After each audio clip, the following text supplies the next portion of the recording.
சாய் பக்தர்களுக்கு என் அன்பு வணக்கங்கள். ஓம் சாய்ராம். என் அன்பு குழந்தையே, வாழ்க்கையில் ஒவ்வொரு நாளும் காலை விடியும் பொழுது இந்த நாளாவது நமக்கு பிடித்த மாதிரி மாறுமா, இல்லை நேற்று இருந்தது போல மிகப்பெரிய பிரச்சனையை உருவாக்கி தந்துவிடுமா என்ற பயத்துடனே எழுந்திருக்கின்றாய். பயம் என்பது ஒரு மனிதனை உருவாக்கப்படும்.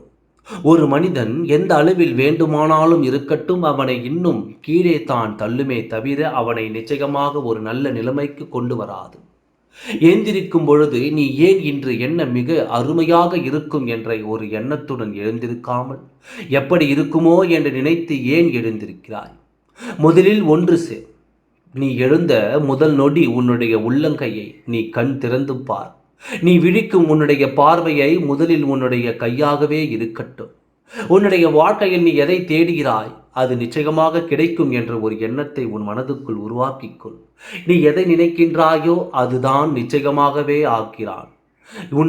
அதாவது என்னுடைய குழந்தைக்கு நான் ஒரு நாளும் ஒரு பொழுதும் எந்த ஒரு துரோகத்தையும் செய்ய மாட்டேன். ஆனால் நீ நினைப்பதுதான் வாழ்க்கை என்று ஒவ்வொரு நாளும் சொல்வேன். நீ எதை நினைக்கின்றாயோ அதுதான் நிச்சயமாகவே நீ உன் வாழ்க்கையில் பார்க்கிறாய். குழந்தையே, நீ சந்தோஷமாக இருக்க வேண்டும்.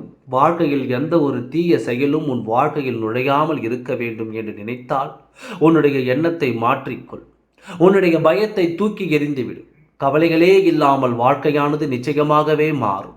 ஒவ்வொரு நிமிடமும் ஒரே மாதிரி இருப்பது கிடையாது. ஒரு மணி நேரம் ஒரு மாதிரி இருக்கும், அடுத்த வாரம் ஒரு மாதிரி இருக்கும். ஒரு நேரம் நினைப்போம் இனி நாம் கவலையே படக்கூடாது என்று. அடுத்த நொடி என்ன நினைப்போம் தெரியுமா?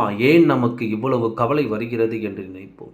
நம்முடைய மாறி மாறித்தான் யோசனைகளை வருகிறது. அதுபோலத்தான் உன் வாழ்க்கையில் இருக்கும் பிரச்சனைகள் நிச்சயமாகவே உன்னுடைய வாழ்க்கையை விட்டு போகும். சந்தோஷங்கள் வரும். இப்படி உன் வாழ்க்கை மிக அருமையாக இருக்கும். எந்த ஒரு கவலையும் வராது. புரிகிறதா? நீயாக ஏதேனும் தேவையில்லாமல் குழப்பிக்கொண்டு உன்னுடைய மன உளைச்சலை அதிகமாக்கிக் கொண்டு இருக்கின்றாய். நீ என்ன காலை எழுந்தவுடன் யோசிக்கவே யோசிக்காதே. காலை எழுந்தவுடன் நான் சொன்னதை செய். அதற்கு பிறகு நீ என்னென்ன செய்வாய் அந்த விஷயத்தை எல்லாம் செய்துவிட்டு உன்னுடைய முதல் வேலையை கடவுளை வணங்குவதாக இருக்கட்டும். அதற்கு பிறகு உன்னுடைய வேலையை போய் நீ துவங்க ஆரம்பித்து விட. எப்பொழுதும் மனதை ஒரு நிலையாக வைத்துக்கொள்.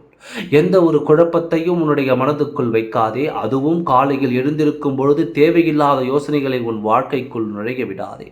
இந்த சாயப்பா இருக்கிறேன் என்பதை நீ முழுமையாக நம்பு. அதற்கு பிறகு உன் வாழ்க்கையில் எவ்வளவு வளர்ச்சிகள் வந்து கொண்டே இருக்கும் என்று உனக்காக நான் இருக்கின்றேன். ஓம் சாய்ராம். நன்றி, வணக்கம்.